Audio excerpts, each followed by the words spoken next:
Who is ready for another awesome project video? Now in this video we're going to be using Sculpey original oven baked clay, DOS Airdry Clay, as well as liquid clay to create this awesome 3D clay housing for the LEDs. For what, you may ask? Yes, the Austin Powers Mojo Canister. Now this is a 20-ounce 3D tumbler that we've been creating with Dimensional Drinks glitter rings. They sent us a kind of a care package, and this is some of the items in that package. So we've already used their rings in a previous video to create this awesome kind of canister-like effect. We created the banding across the back, and now we're going to go ahead and work on creating the LED housing. Now this housing will hold the LEDs that go on the back of the canister. It's really going to bring everything together, and it's going to give us that lighting element that just takes this project to the next level. Now with most 3D projects, when we're trying to build an actual kind of a structure out of oven baked clay or any type of clay in general, we need to start with an overall kind of a description or a sketch, or in this situation, a stencil. In this stenciling process here, I am just using some black construction paper here just to get the general shape of the box or the housing that I want. Now I'm not going to build this into like a 3D shape using the construction paper. Of course I could do so if I need to, but we're going to use this in like a stenciling pattern. And I already have some Sculpey original rolled out with the lasagna press there, and this is all one uniform thickness here. Now it's not the thickest clay in the world, but it's thick enough to do the project that we need here. Using the stencil just to lay on top of the clay there, and using an X-Acto knife to cut that out, and man is it satisfying to cut that clay with an X-Acto knife. It's like butter.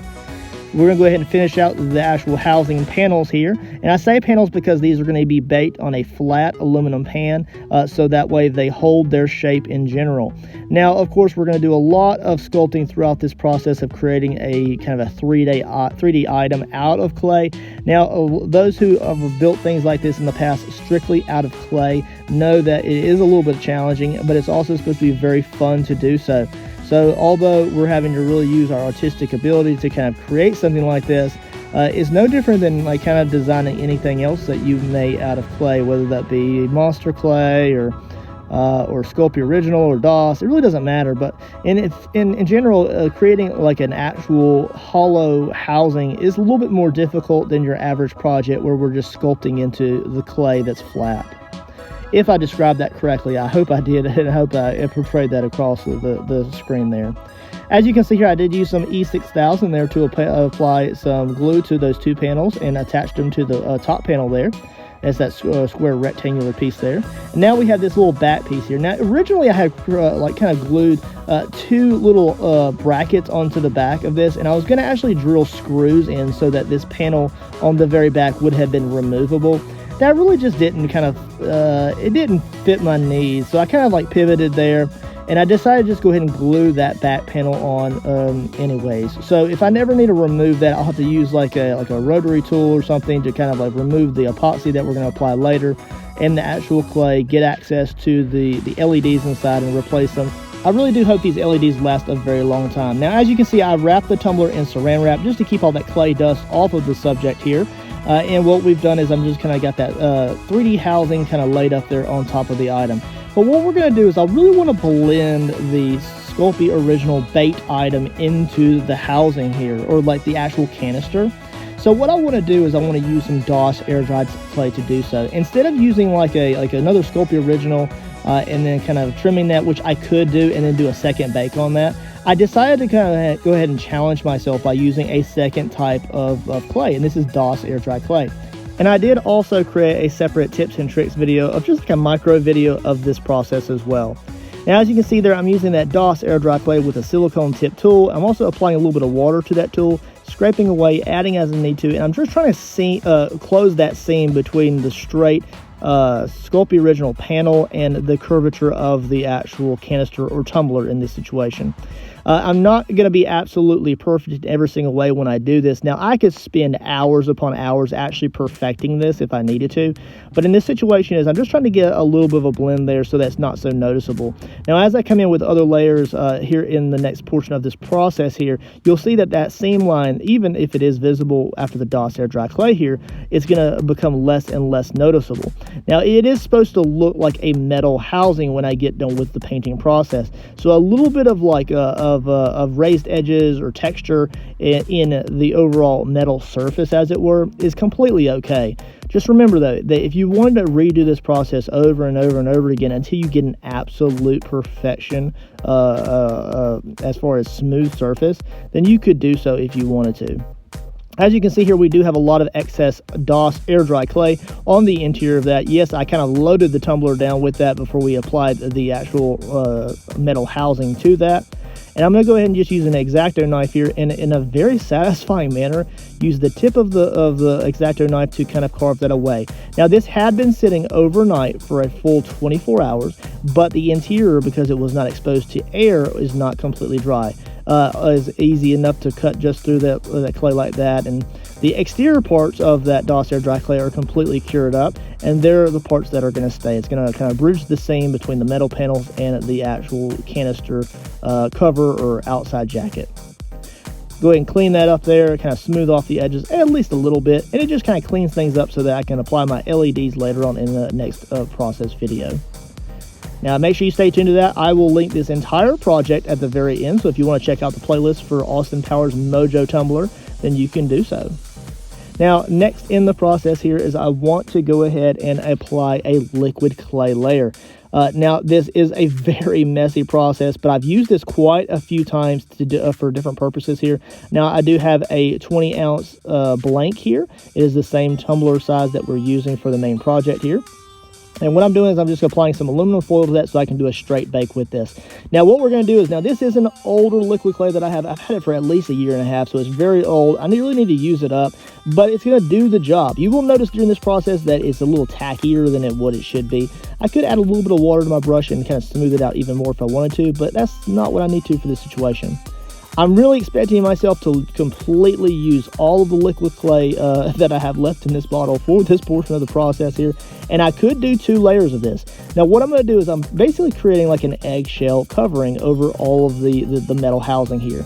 Now, this is before we do any kind of drill work or kind of any holes in the outside of the jacket, but I'm just going to go ahead and give a nice liberal coverage of this using just a cheap throwaway kid's brush here, just to give it a nice smooth texture. The more clay you add, the easier and the more smooth it becomes, because it's not a nice flood coat, and it does do like a self-leveling on that top coat there, or the top panel. Yeah, so you can kind of have fun with this. Now, it also fills in all of those seams, any kind of little pieces that didn't get covered up by the DOS Airdry Clay.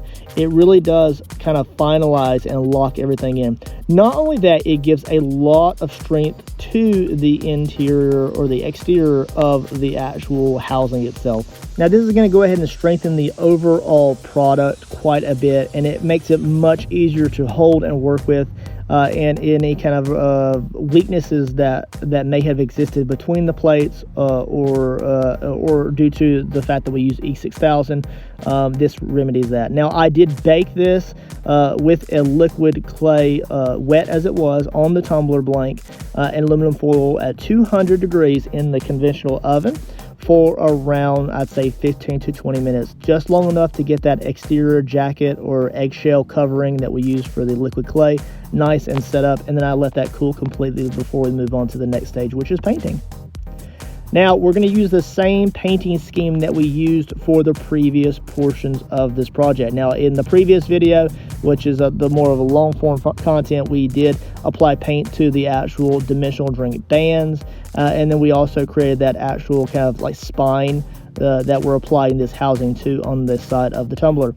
So we did that in the video. I also created a tips and tricks video, which has already been released, of us just using these 3 easy colors. What colors, you may ask? They are all Folkart paints. I love Folkart paints for crafting. This is a cast iron. Now, this is a little bit of an older version of cast iron because I've had it for so long, and it's finally good to just be able to break it out and use it up. It's a little bit thicker, and I could add a little bit of water to it if I needed to, but I need it to be very thick. We applied a nice general, very liberal layer to the exterior of it, and I do about 2 coats in total before we go on to any of the next colors. Now, of course, it's a nice smooth surface, as you can see, and every paint layer that you apply, as long as you apply nice smooth strokes to it, it does increase the overall smooth quality of the metal-like surface, right? So we're going for like a metal panel type of thing. Even if the metal looked like it was kind of casted in a way, then I'm cool with that. As we move into the LEDs, we're going to use a 5.5 millimeter connector here. This is the standard connector for a majority of the projects that I've made. And I also use this same connector style for the Ditto diorama that we made, where it has like a rock cavern base with glowing kind of like geodes and things.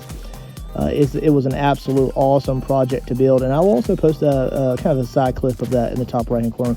Look how cool that thing is. Absolutely awesome. If you want something like that, or if you want to purchase that item, it is for sale on my website at johnbyerlystudios.com or on Etsy. As you can see, I'm doing a little bit of carving with the X-Acto knife, as well as some drilling into the clay. Good thing we applied that liquid clay jacket to the exterior of the housing there. It does apply quite a bit of strength to it. Now, as you can see here, what I'm doing, and we're moving quite fast, you guys. Keep up with me, guys. I'm trying to gauge how far apart I want these little LEDs to be. I'm going to only apply 4 LEDs. I know that the original prop has 5. Yes, 2, 1 red, and then it has 4 like little light blue to yellow ones. I don't know what colors I want to use yet, guys. I'm really just going to have fun with this, and as long as it has 1 red one, I'm going to kind of decide later on down the road what colors I would like to make the other 3. In the process of screwing these, oh no, I guess I screwed too hard. Yeah, one of the little washers that I had sculpted broke, and that's completely okay. We're going to use a little bit of E6000 glue here to apply these to each individual hole. I believe that each individual hole was drilled out to around 5/8 size. Going to go ahead and add a little bit of touch-up paint to the interior of those. It really doesn't matter, but it does to me. Going to go ahead and apply another layer of cast iron to the exterior of this project here, and that also allows us to kind of blend those little washers into the actual housing. Next in the process is we're going to apply a gunmetal gray. Yes, this is the second color from Folkart that we're going to apply to this project. And then the very last color, which we'll go into straight after this one, is sterling silver. And that's really what gives us that kind of stainless steel type of color. And it really brings out the vibrancy of the overall metal texture that we're trying to apply here. Now, we're going to probably apply a little bit more paint as we introduce this later on in the process. Later on in another video, we'll be adding decay to this, whether it's rust and some grunge to it. But I hope you really enjoyed the video. Make sure you leave a like and subscribe, and I'll catch you on the next awesome project video, guys.